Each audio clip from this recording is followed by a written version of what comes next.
할렐루야. 그 옆에 있는 분들과 인사하겠습니다. 당신이 나보다 100배는 낫습니다. 정말입니다.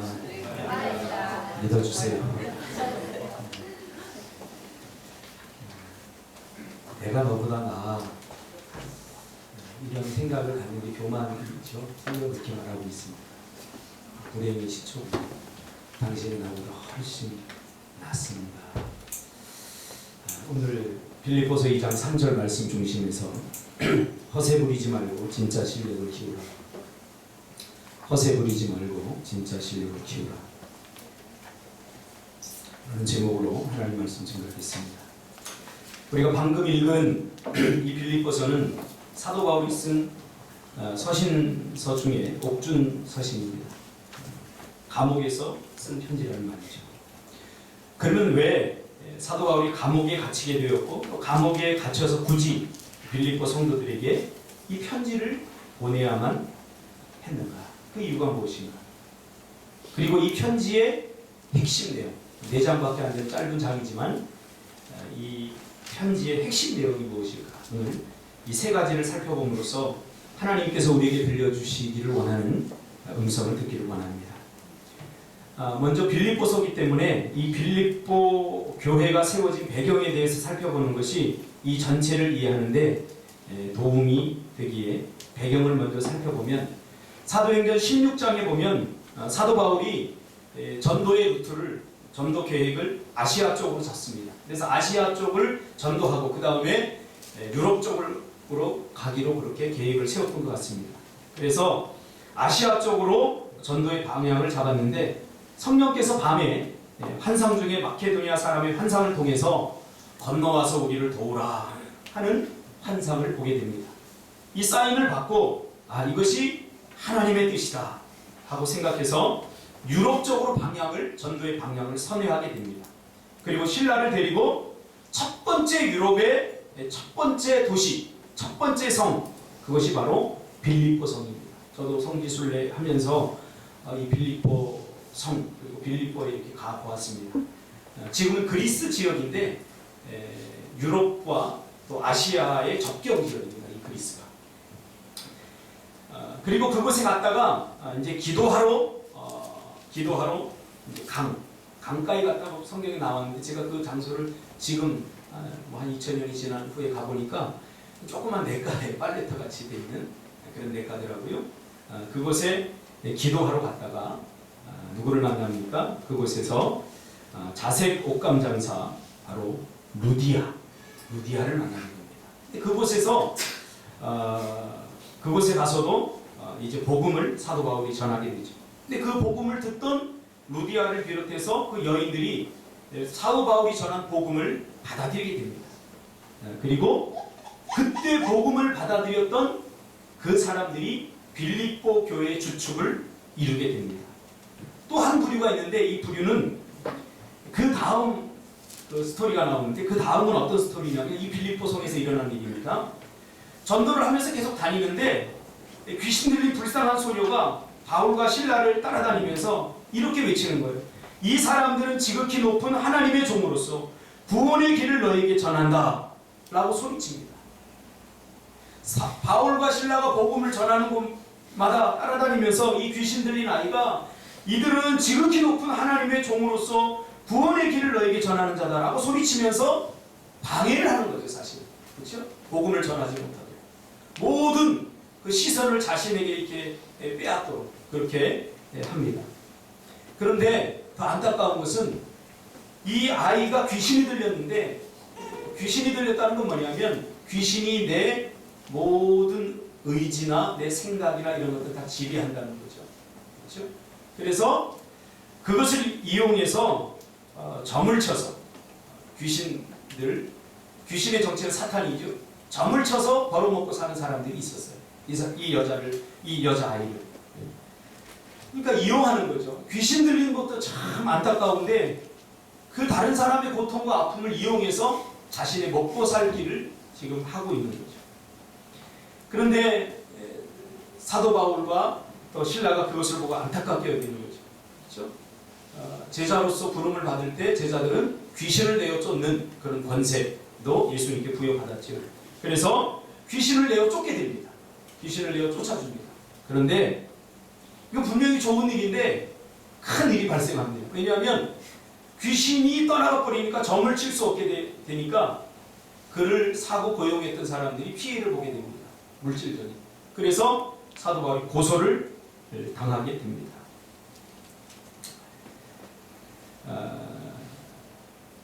그래서 고소를 당하게 되죠. 감옥에 갇히게 됩니다. 빌립보 감옥 터를 제가 이렇게 가봤더니 굉장히 협소하고 좁더라고요. 그리고 지하로 되어 있더라고요. 지하로. 근데 그때 지진이 일어납니다. 감옥에 이렇게 갇혀 있을 때 지진이 일어납니다. 지진이 일어나서 이 감옥을 지키던 간수들이 야, 이거 죄수들이 다 도망갔구나. 왜냐하면 착고가 풀리고 감옥문이 다 열렸다고 했어요. 그러니까 이 간수들이 야, 이게 죄수들이 다 도망갔구나. 이제 큰일 났다. 왜냐하면 이게 죽음이에요. 죄수들을 놓쳐버리면. 그러니까 감당할 길이 없게 되자 칼을 뽑아서 자살하려고 합니다. 스스로 목숨을 끊으려고 합니다.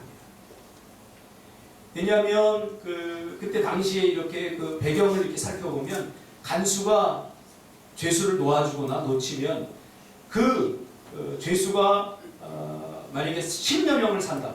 그럼 자기가 살아야 돼요. 근데 놓친 죄수가 2명인데 30년형이야, 둘 다. 그럼 60년을 내가 다 살아야 돼요. 놓친 만큼 자기가 그것을 다 감당해야 되기 때문에 지금 얼마나 많은 죄수들이 다 도망을 갔습니까? 그러니까 이거는 사형이에요. 평생 감옥에 살아야 돼요. 그러니까 희망이 보이지 않으니까 칼을 뽑아서 자살을 하려고 합니다. 그때 바울이 소리를 치죠. 내 몸을 상하게 하지 마라. 그러자 이 간수가 바울과 실라 앞에 꿇어엎드려서 내가 어떻게 하여야 구원을 받을 수 있습니까? 라고 묻습니다. 그러자 바울이 너무나 유명한 말을 하죠. 주 예수를 믿으라. 그리하면 너와 내 집이 구원을 받으리라. 할렐루야. 이렇게 말하자 간수와 온 가족이 예수님을 영접하고 주 안에서 기쁨을 누리게 됩니다. 그리고 바울과 실라는 빌립보 관리들과 면담을 하고는 이제 빌립보를 떠나게 됩니다. 이 복음을 전할 때 그 복음에 동참했던 또 이런 사건들을 경험한 그래서 예수님을 영접했던 사람들이 씨앗이 되어서 빌립보 교회를 이루게 되는 거죠. 그러니까 교회라고 말하면 초대교회는 오늘처럼 이렇게 공교회가 아니라 전부 다 가정교회입니다. 예수 믿은 사람들이 가정별로 모여서 예배를 드리고 했던 작은 소그룹 형태의 그런 교회들입니다. 그리고 우리가 두 번째로 살펴볼 것은 그러면 왜 사도 바울이 죄수의 몸이 되었는가 하는 거죠. 죄수의 몸이 되어서 지금 이 빌립보서를 쓸 때에는 사도 바울이 또 죄수가 되는 거예요. 또 죄수가 돼서 이제 감옥에 갇히게 되는 거죠. 바울에게는 배신자라고 하는 유대인들로부터 이렇게 배신을 했다고 생각해서 유대교회에서 바울을 잡아 죽이려고 하는 결사대가 조직이 됩니다. 그래서 40명이 바울이 복음을 전하는 곳마다 쫓아다닙니다. 그러니까 여러분 우리가 생각하기에 사도 바울은 그냥 배 타고 걸어다니면서 여유롭게 여행하듯이 복음을 전한 것이 절대 아닙니다. 쫓기면서 복음을 전한 거예요. 40명의 결사대가 유대교, 당시에 예수님을 믿는 사람들은 이단 취급받았잖아요. 그렇죠? 그러니까 이 사도 바울을 잡아 죽이기 위해서 이단을 전하는 예수 그리스도를 전하는 이 사도 바울을 잡아 죽여야 유대교가 모욕을 당하지 않기 때문에 40명이 목숨을 걸고 직업처럼 그렇게 사도 바울을 죽이려고 따라다닙니다. 그래서 때로는 맞기도 하고 잡히기도 하고. 그래서 한 번은 이렇게 잡혔어요. 복음을 전하면서 잡혔는데 그때 막 사도 바울이 돌로 쳐 종교법에 의해서 돌로 쳐 죽임을 당할 위기에 놓였는데 그때 천부장이 가서 바울의 목숨을 구하게 됩니다. 그 목숨을 구했다고 하기보다는 이 관리들은 자기가 관리하는 그 관할 안에서 살인사건이 일어나면 책임을 져야 되기 때문에 그냥 이유 없이 살인사건이 일어나면 안 되거든요. 그렇죠? 그러니까 로마의 법제도가 잘 되어 있었기 때문에 당시 유다가 로마의 치하에 있었기 때문에 이제 가서 말립니다. 무슨 잘못을 했길래 저렇게 돌을 맞고 있는가 해서 가서 말립니다. 그리고 천부장이 대충 사정 이야기를 듣고는 바울을 잡아서 결박합니다. 그리고 자초지종을 이제 듣게 되죠. 근데 거기에 가서도 사도 바울이 천부장과 많은 고소한 사람들 앞에서 자기를 변호한 것이 아니라 사도 바울은 거기서 복음을 전하고 내가 어떻게 예수를 만났고 어떻게 내가 지금 이 사역을 하고 있고 예수가 누구고 이런 복음을 또 거기서 전하게 됩니다. 그러니까 누가 열받겠어요? 고소한 대제사장, 서기관, 바리새인들이 더 열받는 거죠. 왜? 못하게 하기 위해서 지금 왔는데 오히려 거기서 자신을 변호하지 않고 복음을 전해버리니까 더 화가 난 거예요. 사도행전 20장 24절에 보면 사도 바울이 마지막 죽기 전에 그가 살아온 인생의 발자취를 더듬으면서 그가 한 아주 멋진 고백이 나옵니다. 이것은 자신의 인생을 포장하지도 않고 과장하지도 않고 있는 그대로를 이야기한 것입니다. 나의 달려갈 길과 주 예수께 받은 사명, 곧 하나님의 은혜의 복음을 증거하는 일을 마치려 하면은 나의 생명을 조금 더 귀한 것으로 여기지 않는다. 이게 진실이에요. 그는 정말로 멋지게 보이기 위해서 멋진 말을 남긴 것이 아니라 그가 살아온 그대로 고백한 거예요. 사도 바울은 지금 자기 목숨을 구하려고 하지 않고 죽음의 위기 가운데서도 생명을 조금 더 귀한 것으로 여기지 않고 복음을 전하는 것을 우리가 볼 수 있습니다. 사도 바울은 말쟁이가 아니라 행동쟁이입니다. 여러분 말쟁이가 되지 말고 행동에 강한 사람들이 되시기를 주님의 이름으로 축복합니다. 될 수 있으면 말을 아끼세요. 하나님의 백성들은 말 한마디에 천근의 무게를 당해야 되지 않습니까? 그렇죠? 될 수 있으면 그렇다고 침묵하라는 얘기가 아니라 많이 묵상하고 생각해라. 많이 묵상하고 생각해라. 제가 예전에 전도사 때 이렇게 설교를 제가 하는데 어떤 권사님 한 분이 삐딱하게 이거 설교를 듣는 거예요. 얼마나 거슬립니까? 여기서 다 보여요. 누가 무슨 날 좋은 것도 다 보여요. 근데 삐딱하게 이렇게 보니까 늘 신경이 쓰이는 거예요. 그래서 속으로다가 저 양반 권사식이나 되고 기본이 없네. 어떻게 전도사라고 무시하나? 하면서 제가 속으로 얼마나 정죄를 하면서 설교를 했는지 몰라요. 설교를 어떻게 했는지도 몰라요. 할렐루야. 이게 전도사의 영성이에요. 전도사의 영성. 그리고 끝나고 나서 악수도 제대로 안 하고 이렇게 봤는데 권사님 저 뒷자리에서 이렇게 일어나더니 전도사님 은혜 받았어요.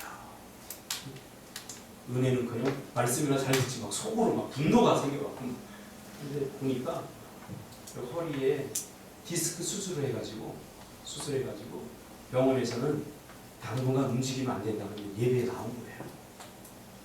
예배에 나와서 예배를 드리는 거예요. 그 말을 듣는 순간 이 싸구려 영성, 이 전도사의 이 삼류 영성 이게 부끄럽더라. 누가 무엇을 하면 그 이유가 있겠죠. 이유가 있겠죠. 우리 너무나 보이는 것이 전부인 것처럼 생각을 하는 거죠. 사도 바울의 이 고백은 정말 멋진 말을 한 것이 아니라 그의 솔직한 삶의 고백이 되는 거죠. 여러분들이 그리스도인으로 살고 나서 마지막 이제 임종을 나눌 때 그때 정말 진심이 나오지 않겠습니까? 바로 그 진심. 나는 내 인생을 달려갔다는 거예요. 달려갔는데 무엇을 위해 달려갔느냐? 하나님께서 나에게 이루라고 주신 사명, 그것을 위해서 달려갔다는 거예요. 근데 그것을 하기 위해서 나는 내 생명을 조금 더 귀한 것으로 여기잖아. 여러분 사도 바울의 성경의 흔적을 찾아보세요. 정말 생명을 조금 더 귀한 것으로 여기지 않았어요. 자기가 살 수 있는데도 오직 복음을 전할 수 있다면 그렇게 했어요. 오늘 우리의 문제는 말씀대로 살지 않으면 문제. 다른 거 없어요. 제가 수요일날 설교하면서 그런 얘기를 했어요. 설교 이거 참 이거 해도 아무 소용이 없다. 하나님의 말씀대로 살려고 하지 않는 사람에게 설교는 이거는 죽은 나무에 물 주는 것 똑같이 더 썩기만 하고 얼마나 힘들겠어요. 그렇게 살지 않으려고 하는 사람이 그렇게 살려고 하니까 설교가 얼마나 부담이고 말씀이 얼마나 부담이고 얼마나 고통이겠어요. 얼마나. 저 여러분의 심정을 조금 알았어요. 될 수 있으면 그렇다고 설교도 대충 할 수는 없잖아요. 하나님의 말씀을 전거해야 돼요.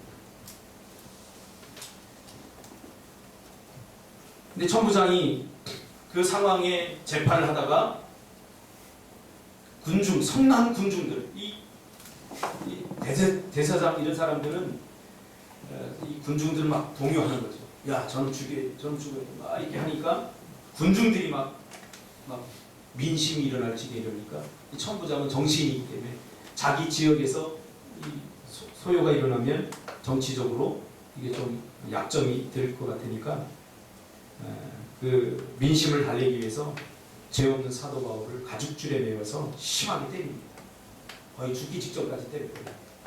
그리고 거의 사형수에 해당하는 죄목수로다가 고소를 해버립니다. 그러자 사도 바울이 이제 거의 죽게 되니까 그때서야 비로소 사도 바울이 뭐라고 말하냐면 나는 로마의 시민이다. 진짜 말할 수 있었어요. 그러나 사도 바울의 머릿속에는 오직 복음밖에 없었어요. 복음밖에. 아니 처음부터 나는 로마의 시민입니다. 그러면 로마의 시민은 로마에 가서 본인이 원하면 로마의 법정에 가서 로마로 가서 그 법대로 심판을 받게 되어 있거든요. 그래서 아무 데서나 이렇게 로마 시민을 해하면 그때는 군대가 동원이 돼요. 오늘 미국 시민 그보다 더 강력한 시민권이 로마 시민권이었던 거죠. 그래서 거의 죽게 되었을 때 이제 난 로마 시민인데 난 재판을 받고 싶다. 너희들에게 이렇게 이유 없이 내가 마주 죽을 이유가 없다. 그렇게 합니다. 그렇게 되자 겁이 덜컥 난 거예요. 왜? 제목도 없는데 거의 사형수 취급을 해버리고 거의 죽기 직전까지 때려버렸으니까 이거 고소를 해버리면 이 천부장도 큰일 납니다. 그러니까 사도 바울이 원하는 대로 재판을 받기 위해서 로마로 압송이 됩니다. 그리고 사형수에 해당하는 그런 대접을 받습니다. 이 사형수라고 하는 것은 언제 죽을지 모르는 신세입니다. 그리고 죄수 중에서도 가장 포악하고 그리고 쓸모없는 취급을 받던 그런 사람들입니다. 이 상황이 어쩌면 사도 바울의 인생에 있어서 가장 힘들고 어려운 처지였던 것 같아요. 이것보다 더 어렵고 힘든 처지가 있었는가 제가 사도 바울의 삶을 추적하면서 보니까 아마 없었던 것 같아요. 왜냐하면 사도 바울의 사역의 거의 끝부분이고 나이도 이미 80 정도에 해당하는 노년이고 이제 모든 것이 다 끝나야 돼요. 죄송합니다. 제가 지금 한 50이 되려고 하니까 이제 운동을 해도 다리가 막 쑤셔서 예전에는 막 10kg, 20kg 그냥 뛰었는데 요즘 6kg밖에 못 돼요. 그래도 다리 아프고 죄송합니다. 조금 나이가 들면서 뭐가 생기냐면 귀차니즘이 생기는 거예요. 우리 어머니가 예전에 했던 이야기. 뭐 불 끓이시면 짜요 자꾸. 그래서 어머니 이게 짜요. 그냥 대충 먹으라. 예전에 안 그래요. 뭐 짜냐? 미안하다. 그러면서 막 간 다시 했는데 연세가 들면서 그냥 대충 먹으라. 나도 힘들다. 근데 요즘 우리 집사람이 그러고 있습니다. 우리 애들이 뭐 해달라고 그냥 대충 먹어. 나이가 들면서 다 귀찮아지죠. 지구력도 떨어지죠. 몸이 일단 약하니까 마음도 약해지죠. 그러니까 사도 바울이 지금 그런 상황에서 감옥에 갇히게 된 거예요. 갇히게 된 거예요. 뭐 이게 무슨 희망이 있겠습니까? 근데 그 중에 에바브로디도라고 하는 사람이 큰 병에 들었다가 회복이 되면서 이 사도 바울이 감옥에 있는 곳에 와서 면회를 하면서 사도 바울에게 빌립보 교회의 사정을 이야기해 줍니다. 빌립보 교회가 지금 당신이 어떻게 보면 초대교회의 큰 리더십인데 빌립보 교회의 성도들을 당신이 다 전도해서 이제 교회를 세우게 했고 빌립보 교회 성도들은 당신을 그렇게 의지하고 있는데 당신이 이렇게 감옥에 잡혀서 언제 죽을지 모른다는 소식을 다 두려움에 떨고 있어. 두려움에 떨고 있어. 그러면서 빌립보 교회의 성도들의 영적인 상태와 그들의 어떤 반응 그것을 이야기를 해줍니다. 이때가 빌립보 교회가 세워진 지 10년이 되는 때였습니다. 10년 정도 됐습니다. 믿은 지 10년, 신앙생활한 지 10년. 저는 굉장히 중요한 시점이라고 생각합니다. 내가 건강한 신앙생활을 할 것이냐 아니면 대충 비슷하게 신앙생활 할 것이냐, 그것이 결정되는 시기가 저는 10년이라고 봅니다. 10년쯤 되면 어떤 신앙의 위기, 권태기 이런 것들이 와요. 권태기가. 우리가 가정생활을 하더라도 부부생활에도 권태기가 오지 않습니까? 권태기를 잘 극복하시길 바랍니다. 성도들도 마찬가지. 한 10년 교회 생활 해보면 교회를 떠나고 싶은 뭔가 무기력해지고 그런 권태기가 다 와요. 가족은 떠나는 것이 아닙니다. 함께하는 거예요. 그걸 잘 극복하면 되는 거예요. 뭐 부부가 살다가 권태기가 온다고 싫어. 아닙니다. 그것도 사랑의 하나의 과정이에요. 권태기. 신앙생활도 마찬가지예요. 그러니까 10년 정도 되니까 그 전에는 사도 바울의 말을 잘 듣고 막 신앙생활 열심히 하다가 이제 사도 바울을 가만히 보니까 감옥에 갇혔어. 하나님의 능력이 발휘되는 것 같지 않고 믿음이 전혀 소용이 없는 것 같은 현실을 지금 경험하게 되는 거죠. 그러면서 낙심하고 좌절하게 됩니다.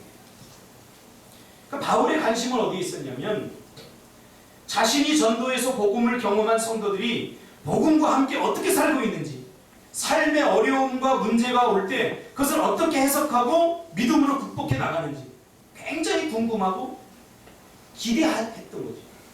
그런데 에바브로 기도를 통해서 그 소식을 들으니까 가슴이 아픕니다. 제가 자녀들을 키워보니까요, 우리 아이들이 그 나이에 맞는 역할들을 이렇게 해나가니까 굉장히 기뻐요. 아이들이 5살 되면 5살들이 해야 되는 짓이 있잖아요. 그렇죠? 5살이 됐는데도 여전히 배 안의 짓을 이렇게 하고 있으면 징그럽죠. 이게 성장이라고 해요. 아니 지민이가 저렇게 됐는데 엄마 찢지죠 그러면 엄마가 얼마나 징그럽겠어요. 이게 자라기 때문에 주는 기쁨이거든요. 그러니까 사도 바울도 본인이 전도해서 복음을 전해서 성장하는 그 빌립보 교회 성도들이 자라가면서 그걸 보는 기쁨이 있었는데 이제 이런 위기를 만나면서 힘들어하는 걸 보고서 가슴이 아팠던 거죠. 자신이 경험한 하나님과 이들이 경험한 하나님, 빌립보 교회 성도들이 경험한 하나님, 자신이 경험한 복음과 빌립보 교회 성도들이 경험한 복음이 분명 다르지 않지 않습니까? 똑같은 예수를 영접한 거예요. 복음을 통해서. 그런데 복음과 함께 살아가는 방식과 삶의 태도는 분명히 이렇게 다른 것을 사도 바울이 느끼게 되죠. 그리고 자신은 감옥에 갇혀요. 이게 안타까운 거죠. 이런 일이 우리의 삶 속에서도 일어나고 있지 않습니까? 저도 우리 젊은 친구들 제가 거의 전도하다시피 해서 전도해서 뭐 세례도 주고 이렇게 복음을 전하고 이렇게 했던 친구인데 저도 이들이 신앙이 성장하고 자라는 것을 보면서 참 기쁨이 있어요. 근데 언제 아픔이 있냐면 신앙의 위기를 만나서 어려움 속에서 무기력해지고 또 그런 것을 보면서 참 안타까워요. 나는 그럴 때 이렇게 극복했는데 그런 마음을 가지면서 안타까워요. 그러면 우리가 이건 개인적인 신앙과 믿음의 수준의 차이일까? 아니면 복음을 경험하지 못해서 그런 것일까? 그런 생각을 할 수 있어요. 왜? 사도 바울이 경험한 복음과 빌립보 교회 성도들이 경험한 복음이 똑같은데 왜 사도 바울은 지금 감옥에서 사도 바울이 더 열악한 환경과 열악한 처지에 있는데도 불구하고 내장밖에 없는 이 빌립보서에서 뭐라고 그러냐면 처음부터 끝까지 전부 다 주 안에서 기뻐하라는 거야. 기뻐하라는 거야. 누가 기뻐해야 돼요? 빌립보 교회 성도들이 기뻐해야 되면 나는 사도 바울처럼 갇히지 않아서 나는 그래도 다행이다. 그러면서 기뻐해야 되는 거 아닙니까? 참 다행이다 나는 그래. 이게 주의 은혜다. 근데 오히려 빌립보 교회 성도들은 사도 바울이 잡혔으니까 우리들도 잡히지 않을까? 야, 예수 믿는 것이 이렇게 결국 끝나는 거야? 이렇게 비참하게 사형수의 몸으로 죽는가? 이게 우리의 삶의 끝인가? 이런 것이 오는 두려움이 있지 않겠습니까? 제가 어떤 장로님에게 그런 고백을 들었어요. 예수 믿고 평생 살았는데 정말 내가 봐도 인간적으로 참 불행해요. 자식들이 속을 썩이고 노름을 해서 전 재산 날리고 그 노년의 연세에 보험 일을 하러 다니고 그래서 제가 보험 몇 개 들어줬어요. 그분이 그런 얘기를 저한테 고백을 해요. 참 부끄러운 고백이기도 하죠. 왜? 젊은 부목사한테 노년의 그 장로님이 그런 얘기를 예수 믿는 게 이런 거라면 저는 다시 한번 생각해 볼 걸 그랬어요. 좋게 끝나기를 원하지 않습니까? 좋은 마무리, 좋은 결론, 해피엔딩으로 끝나야 되는데 자기의 인생은 그렇게 끝날 것 같지 않아요. 지금 사도 바울을 보면서 빌립보교의 성도들이 갖는 두려움도 그거죠. 여러분이 갖는 두려움도 그게 아닙니까? 예수 믿고 잘 돼야 되지 않습니까? 예수 믿고 세상 사람들이 누리지 못하는 그 어떤 것들을 우리가 누리며 사는 것을 기대하고 있지 않습니까? 신앙생활을 하다 보면 때로는 신앙이 짐이고 믿음이 짐처럼 느껴질 때가 분명히 있죠. 요즘 제가 상담하는 외부 교인이 한 분 계신데 그분이 그런 고백을 해요. 아이 문제 때문에 왔다가 제가 당신 부모님들도 같이 상담을 해드리겠습니다. 그래서 일단 엄마만 지금 상담하고 있는데 우리 이쪽 주변에 있는 큰 교회 성도님이에요. 이분이 그런 고백을 해요. 신앙생활이 시간이 흐르면서 어느새 자기도 모르게 자기가 리더십의 위치에 올라 있다. 교회의 중요한 리더십이 되어버렸다. 자기도 왜 된지 모르겠다. 자기가 한 것은 교회 출석 잘하고 예배 빠지지 않고 성경 공부에 잘 참석하고 목사님 말에 잘 순종하고 성경가자 그러면 성경하고 그것밖에 안 했다는 거예요. 근데 어느 순간에 보니까 3, 4년이 지나니까 자기가 어느새 교회에서 가장 믿음 좋은 사람, 신앙 좋은 사람이 되어 있더라고요. 자기는 자기가 신앙이 좋은지 믿음이 좋은지 모르는데 주변 사람들이 어떻게 그렇게 신앙생활을 열심히 해? 어떻게 그렇게 잘해? 성경 기점 어떻게 그렇게 1등해? 어떻게 성경을 갔다 왔어? 난 당신의 신앙을 난 본받고 싶어. 자기는 자기가 신앙이 좋다고 한 번도 생각해 본 적이 없는데 믿음이 있다고 믿음이 좋은 사람을 생각해 본 적이 없는데 등 떠밀려서 어느 순간에 교회 리더십의 위치에 와 있더라고요. 그러면서 어느 순간에 신앙이 짐이 되어버려요. 자기가 감당할 수 있는 선이 있는데 그걸 훌쩍 뛰어넘어. 정말 내가 믿음이 있는 사람인가, 내가 리더십이 될 만큼 그렇게 충분한 훈련을 받고 성숙해졌는가 라고 물을 틈도 없이 어느 날 시간이 흐르면서 자신은 자신도 모르게 믿음이 좋은 사람이 되어버렸다는 거죠. 저는 한국 교회들의 많은 교회의 영적 체질들이 이렇게 이루어졌다고 저는 생각합니다. 제가 부교육자 생활을 오랫동안 했어요. 그래서 큰 교회도 가보고 또 개척교회도 가보고 이렇게 가보면서 그들이 신앙생활이 결코 기쁘지 않다는 것을 제가 느낌으로 깨닫게 됩니다. 왜? 그렇기 때문에. 자신의 실력으로 자신이 할 수 있는 만큼 한다면 그것이 즐거움이고 기쁨인데 이미 그 도를 넘어버렸어요. 누가 넘게 했습니까? 사람들이 등 떠밀어서 그렇게 돼요. 돌이킬 수 없는 거죠. 안 할 수도 없고 하자니 위선자 같고. 그래서 아침에 일어나면 자녀들 매일 성경 영어로도 암송하게 하고 제가 그래서 하지 말라고 했으니까 아들이 얼마 좋아하는지 목사님 세상에 제일 좋은 목사님이래요. 그거 뭐합니까? 암송한다고 영어가 잘합니까? 아침에 딱 일어나 성경책 딱 피곤 끌어주면 딱 하고서 다 있어. 자리들이랑 우리 엄마 성경 아침부터 있네. 이걸 보여주고 싶은 거죠. 그리고 가면은 얘들이 빨리 왜 안 가는 거야? 속으로 빨리 밥 처먹고 가지. 그리고 가면 어휴 죽겠다. 부모들이 바로 가서 쳐 주무셔요. 이런 거죠.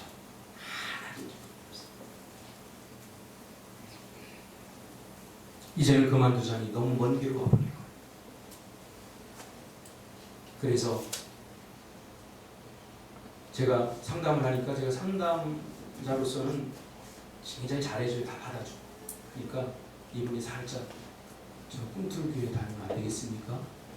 그래서 제가 바로 서약서를 우리 교회에 등록하지 않는 것을 않을 시 내가 상담을 해주고 아니 등록을 하면 제가 상담 안 하겠다. 그렇게 했어요. 그랬더니 제가 데리고 올 사람들 많은데요. 그래서 안 하겠습니다. 당신만 하겠습니다. 제가 목회하면서 가장 가슴 아프던 게 뭐냐면 그런 부분이에요. 세상 사람들보다 더 못한 의리 교회 안에 있잖아요. 전 목회자의 양을 빼앗는 짓은 절대로 안 하겠다. 제가 그 생각을 했어요. 그래서 제가 상담자이기 때문에 말 몇 마디만 잘하면 한 대여섯 명이 그냥 와서 등록할 수도 있어요. 네. 그러면 저 상담 안 할 것입니다. 그리고 받지도 않겠습니다. 신앙생활 하다 보면 권태기가 올 수도 있고 어려움이 올 수도 있어요.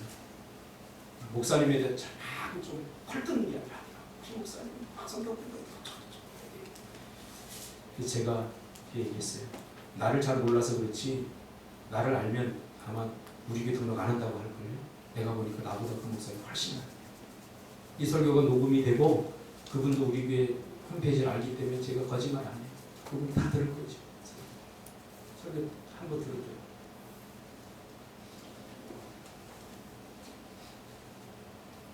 예수 믿으면서 가장 힘들고 어려운 부분이 무엇인가 가만히 관찰해 보니까 바로 이런 경우더라고요. 예수 믿는데 일이 잘 안 풀릴 때, 기도 응답도 안 되고 삶이 힘들고 어려운데 하나님이 전혀 도움이 되고 있지 않은 것 같을 때 우리는 하나님을 믿어야 되는 이유를 발견하지 못하게 되는 거죠. 왜 내가 더 봉사해야 돼? 왜 내가 더 헌금해야 돼? 왜 내가 더 뭘 더 해야 돼? 하나님 나한테 하나도 안 주시는 것 같은데. 예수 믿음으로 우리가 기대하는 게 뭡니까? 세상 사람들보다 조금 더 괜찮은 삶, 더 나은 삶, 형통하고 누리게 되고 그런 것들이 안 될 때 우리는 영적 침체에 빠져버립니다. 이때 우리는 신앙을 점검해 봐야 됩니다. 내 신앙이 복음에 근거한 건강한 신앙인지 아니면 그저 삶의 필요와 긴급함을 신의 힘을 빌어서 해결해 보려고 하는 샤머니즘적이고 종교적인 신앙인지. 제 신앙이 가장 중요한 모토 중에 하나가 예전에 우리 한국에서 30년 동안 선교를 하고 한국을 떠나면서 남겼던 선교사님이 있습니다. 한국 교회 성도들은 생각은 불교적으로 하고 삶의 방식은 유교적이고 급할 때만 하나님을 찾는 걸 보면 샤머니즘적이다. 무슨 말이에요? 성경 말씀대로 살아야 되는데 다 혼합되고 짬뽕 됐다는 거예요. 자기가 믿고 싶은 대로 믿고 자기가 하고 싶은 대로 한다는 거예요. 가장 중요한 게 뭐냐면 훈련이 안 돼요. 신앙은 훈련입니다. 왜 예수님이 제자들, 그 능력 있는 하나님께서 왜 제자들을 3년 동안 뽑아서 같이 데리고 다니면서 먹고 마시고 하면서 했습니까? 훈련입니다. 우리 청년들 제가 기도시켜보니까 못해요. 왜요? 훈련이 안 되죠. 훈련은 뭡니까? 잘 되는 것 하는 게 아니라 안 되는 거 하는 거예요. 안 돼요.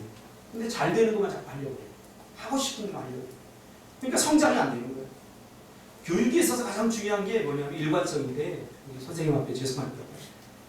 우리 아이들 교육을 망치는 거 애들 해달라는 대로 다 해주면, 자기가 하고 싶은 대로 다 내버려두면 그 아이는 망가져버립니다. 뭘 해야 되고 뭘 하지 말아야 되고 가르치고 그게 안 되니까 반복해야 돼요. 그래서 엄마의 사명은 잔소리입니다. 잔소리. 엄마들 잔소리 계속 해줘야 돼요.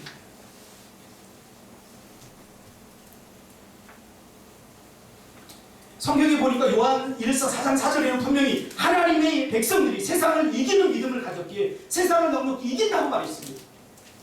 이건 뭐예요? 세상은 세상에서 주는 모든 문제와 환경과 심리적인 문제, 관계적인 문제, 그 모든 것들을 하나님의 백성들, 하나님의 속한 자들은 넉넉히 이길 수 있다는 거예요. 아멘. 믿습니까? 근데 우리의 삶을 들여다보면 이기지 못하고 있어요. 조그마한 것 하나 가지고 두려워하고 걱정하고 미래를 생각하면 막막하고 두려워하고 이기지 못하는 거예요. 그것이 빌립보 교회에 그대로 적나라하게 드러나고 있죠. 자녀들아 너희는 하나님께 속하였고 또 그들을 이기었나니 이는 너희 안에 계십니다. 세상에 있는 자보다 크십니다. 빌립보 교회 성도들은 정작 감옥에 갇혀있는 사도 바울은 막 기뻐하라. 난 정말 기쁘다. 위선이 아니에요. 정말이에요. 정말 사도 바울. 정말 기쁜 거예요. 사도 바울에게 있어서 감옥이나 편안한 침대나 그게 그렇게 중요하지 않아요. 왜? 하나님이 함께 있는 것이 중요한 거지 어떤 환경에 있는가 중요하지 않아요. 제가 목회 한 10년 하고 나니까 이게 무슨 이야기인지 알겠더라고요. 그래서 요즘은요 뭐 문제가 없으니까 더 불안해. 왜? 기도 안 해요. 문제가 없어요. 목사도 안 하는데 성도들은 어떻겠습니까? 좀 긴장하지 않으면, 창조적 긴장감을 갖고 있지 않으면 절대로 기도 안 합니다. 제가 하나님 앞에 오늘 제가 어제 사실은 철야를 했거든요. 밤새도록 제가 좀 잠이 안 와서 왔다가 하나님 기도시키셔서 철야를 했어요. 밤새도록 하고 새벽에 보니까 우리 청년들이 새벽 기도 나서 나 철야했으니까 간다. 그러고서 그냥 가버렸어. 얘들 기도하고 가라. 그거더라고요. 목회자가 가장 힘든 게 이 위선의 문제예요.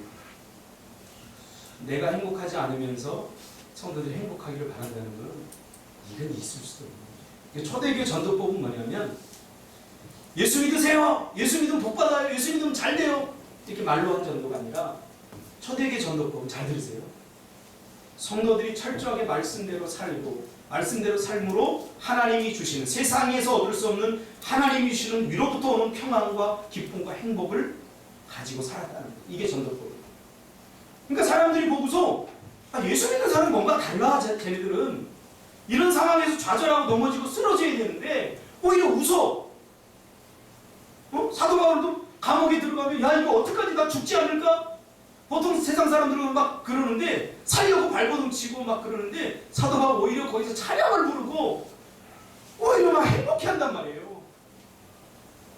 왜? 세상이 갖고 있지 않는 걸 갖고 있기 때문에 믿음을 갖고 있기 때문에 하나님을 신뢰하기 때문에 오늘날 교회가 자꾸 세상이 갖고 있지 않는 그거를 가지고 우리가 승부를 해야 되는데 세상에 가진 것을 부러워하면서 교회가 돈 저는 사례비 교회에서 받지 않아요. 좀 오랫동안 안 받았으면 좋겠어요. 왜? 긴장을 하거든요. 긴장. 제 친구들 보니까 사례비 많이 받으니까 긴장을 잘 안 하는 것 같아요. 여러분 영혼이 메마르고 영이 무뎌지고 이 영이 메마르고 얼마나 고통스럽습니까? 돈으로도 해결할 수 없어요. 편안한 침대에 누워도 잠이 안 와요. 그러나 이 영이 다이나믹하게 살아있으면 내가 정말 감옥에 있어도 될 것 같아요. 제가 목회를 하면서 쌀이 없어 보기도 했어요. 근데 하나님을 신뢰하고 기도하고 영이 살아있으니까 그거 별로 불행하다고 생각해요. 지하 단칸방에서 지하 그 냄새나는데 거기서 지금 살았어요.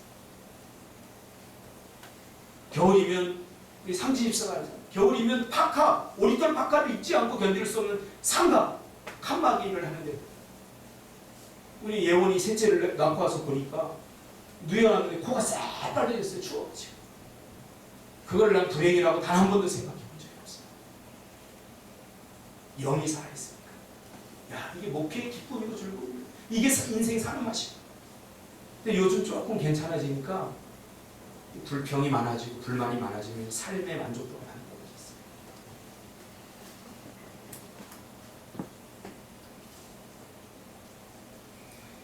사도 바울이 쓴 빌립보서는 그런 배경 속에서 쓰여진 겁니다. 감옥에 갇혀서 내일 죽을지 모레 죽을지 모르는데도 얘들아 뭘 두려워하냐 기뻐하라 주 안에서 평안이 가득 차고 활기찬 어조로 주 안에서 기쁨을 누리고 주 안에서 평안하라. 빌립보서는 복음에 대한 이론적인 설명서라기보다 복음에 대한 실제적인 설명서에 가깝습니다.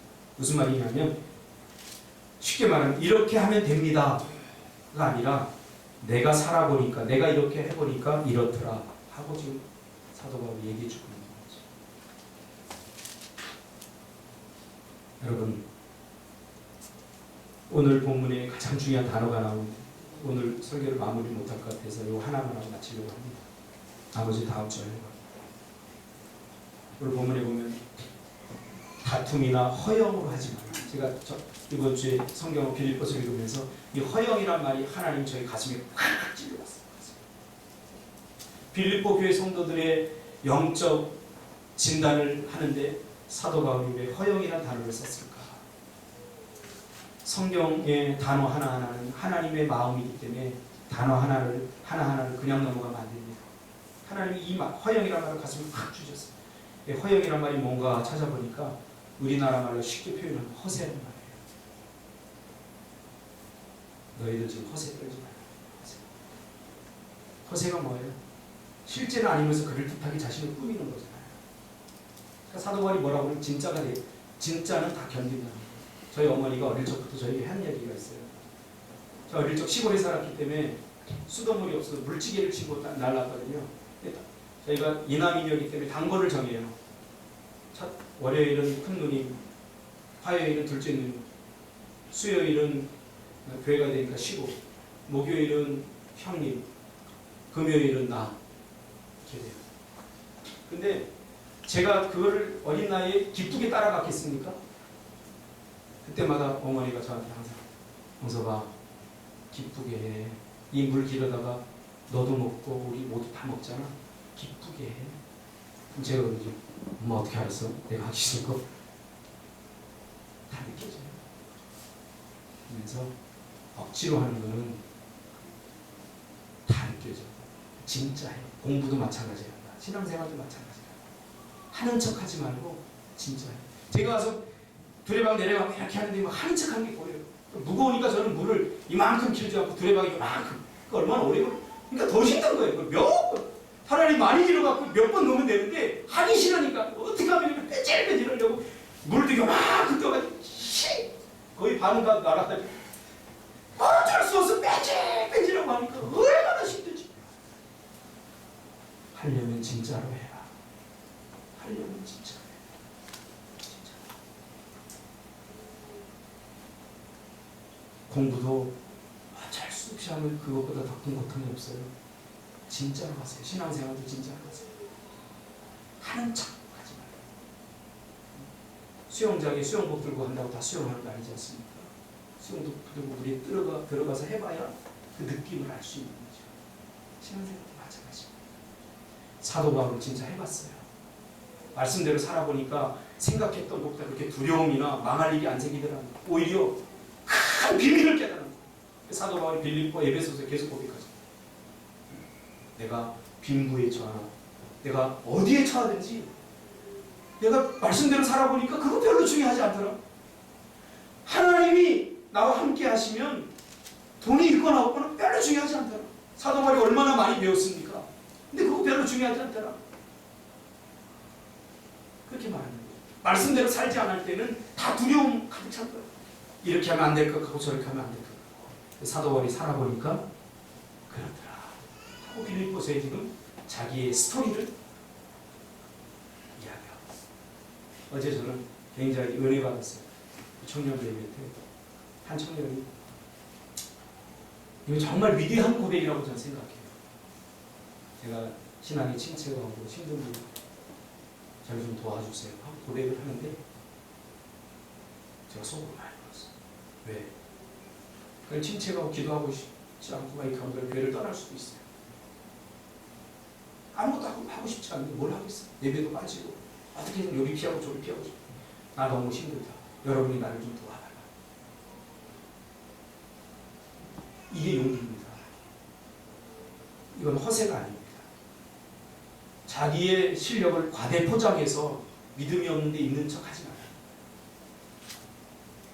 자기를 정확히 알아야 해요.